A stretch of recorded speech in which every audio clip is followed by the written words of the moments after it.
All right, we'd like to welcome our 2023 World Golf Championships Dell Technologies Match Play champion Sam Burns to the interview room. Sam, congratulations on capturing this win in your debut appearance here at Austin Country Club. Just open up with some thoughts about the win.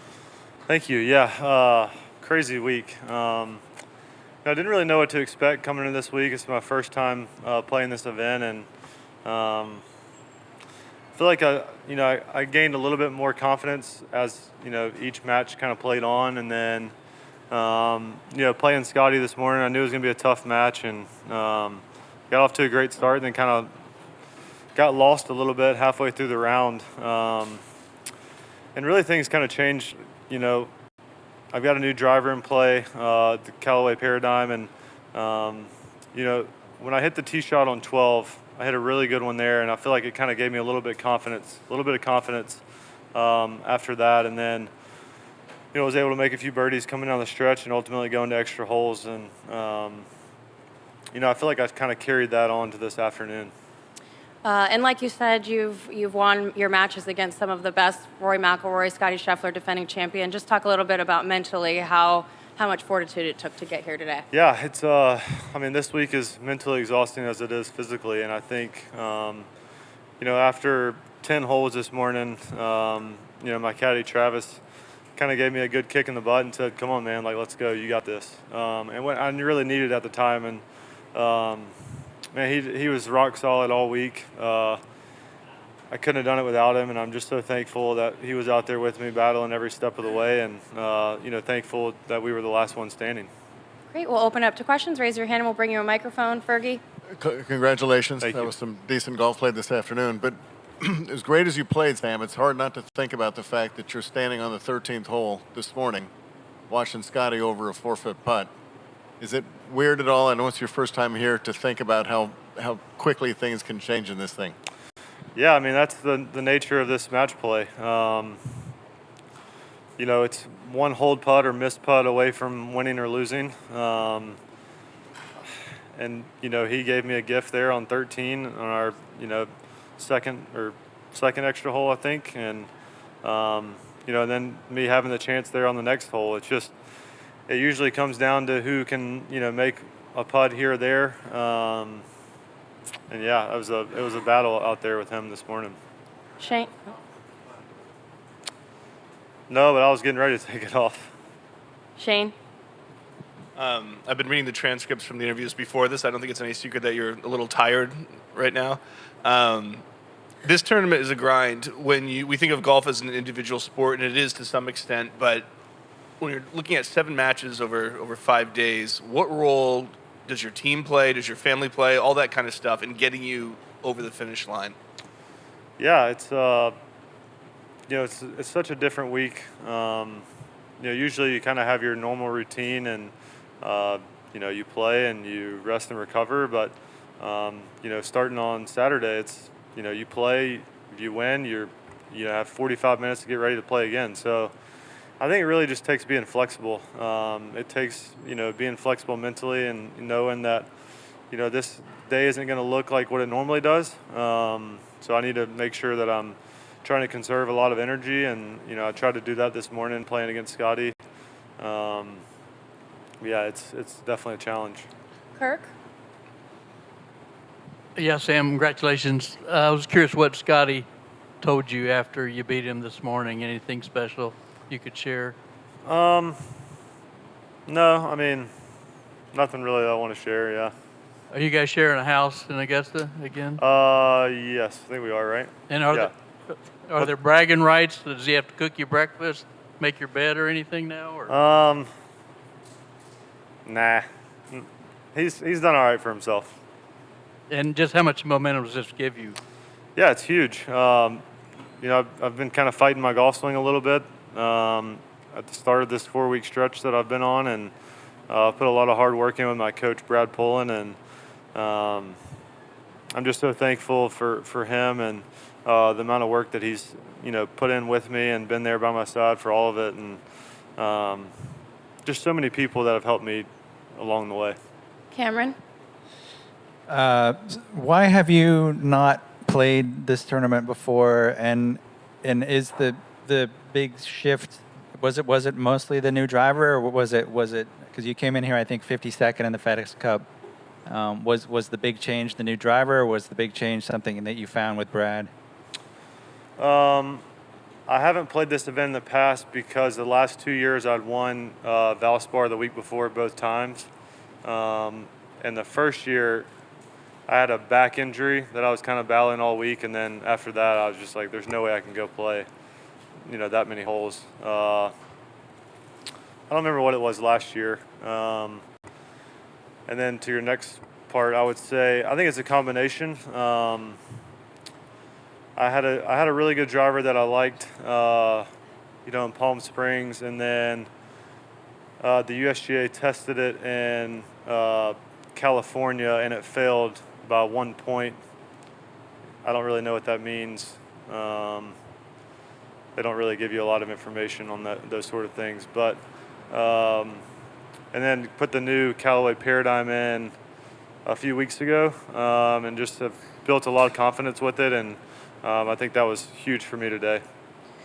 Alec? Hey, Sam. Congratulations. Thank you. So I'm sure you know, but David Toms was playing on PGA Tour Champions today, and he actually won. Oh, did he really?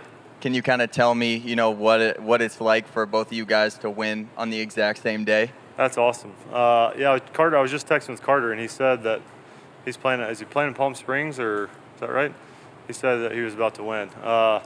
Man, that's like a dream of mine as a kid. I think, growing up watching him play, I can remember sitting on the back of the range and just watching him hit golf balls. Still one of the most amazing things I've ever seen. Just the way he could hit it, so straight, and just like his tempo was amazing. Still is. But yeah, to be able to win on the same day is really cool. Tim? There's all this talk about the rollback and, distance, and then we've got Rory's drive. Man, it all came down to your putter just getting hot and hot and hot. When you get in a zone like that, I mean, does it make up for anything else? Do you feel kind of infallible because you were hitting everything you could make? Yeah, I mean, I think, I've been putting it well all week, and that was really, a really main strategy for Travis and I going into today was just trying to get the ball in position, inside 20 feet as much as we possibly could. I felt like I really liked the greens. I really liked the speed that they were rolling at. So just trying to get as many opportunities as we could, and was able to make some today. Abraham? Watching the World Golf Championships, what's your memories about them, especially about the match play, and what does it mean to you to get one on your trophy case? I think the thing that stands out to me most about watching, especially this event, was it Tiger won a match like 9 and 8 one time, I think. That was pretty fun to watch. So that's kind of what stands out from what I remember the most. We'll go James, and then Kirk again, and then Fergie.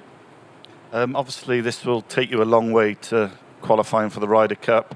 As a match play champion, how would you fancy being in Rome? Oh, it'd be a dream come true. Being on the President's Cup team and having that experience was, unbelievable, and such a fun experience being, on a team with those guys and world-class players, and be able to learn from them and have that experience with them. So yeah, it'd be a dream come true to be on the team. We'll go Kirk, and then Fergie. Were you trying to break Tiger's record, Sam? I don't know if that will ever be broken. No. And as far as the majors, I think you missed the cut last year at the Masters. I was curious what you gained from that experience of playing in that, and you've been so successful. Why haven't you scored better in the majors? You think Cameron's hadn't won a tournament yet, and he's had 2 top 3s. So, curious what you make of it. Yeah, I'm really looking forward to Augusta this year. I think it's one of probably one of my favorite events I've ever played in. It's such an honor to be able to play there, and especially with all the history of that event. So yeah, I'm really looking forward and excited to teeing it up there this year. Fergie. A couple of things, Sam. You've talked so much about how much you've worked coming into this, and I think some of the phrasing I keep hearing is stacking one swing on top of the other or something like that. What exactly does that mean? What's your thought process on that? Yeah, I think really simple. Just trying to make one good swing after the other. At times I've been really hard on myself this year, and so I think one of the things that we kind of talked about amongst our team is you gotta give yourself a little more grace. This game, it can beat you up if you let it, and I was definitely letting it do that. So we just tried to kind of simplify things and say, hey, let's make one good swing after the other. Throw the bad ones away, let them go, and keep going. Jordan used that phrase a couple years ago. I'm just having more grace in your game. How bad did it get? Was there ever a low point in terms of the self-berating, or lack of a better word? No, I mean, it's just it's obviously frustrating. You come out here and you put a lot of hard work in, and you want to come out here and compete, and when you're not doing that, it's very frustrating. And so that's really all it was. And lastly, and I know it seems kind of weird on a 6-5 win, but was there, do you think, a moment out there with Cam that really was pivotal? I think on 7, we both missed the green. His was obviously in a much tougher spot, but being able to go first and getting that ball to tap in, and then him chipping up there and missing it, and then making a 20-footer on 8. That was huge, to be able to go 3 up there. Felt like kind of a turning point for me. Shane? Broad question here. Do you have an approach to match play that you could talk about, being different from stroke play? Do you have a philosophy about it that you come in with? No, I mean, not really. I think, the most obvious thing is you don't really want to give an opponent a hole. And for me, what that kind of means is you never want to be out of the hole in your pocket. I always wanted to try to have a chance, whether it's, making a long putt or chipping in or something like that. So I think really just fighting for every shot. You never know when, you're going to make a 40-footer and kind of flip it on someone. So that's kind of it, really. Following up on something you said earlier, you said at some point earlier today, Travis kind of gave you a kick in the butt that you needed. When was that? And just talk about that a little bit. It was this morning after number 10. I just made the worst bogey I've ever seen. And he was like, come on, man, let's go. You're fine. Let's keep going. And I was like, all right, I'm with you. Great. Well, thank you for joining us. Congratulations. Thank you. Appreciate it.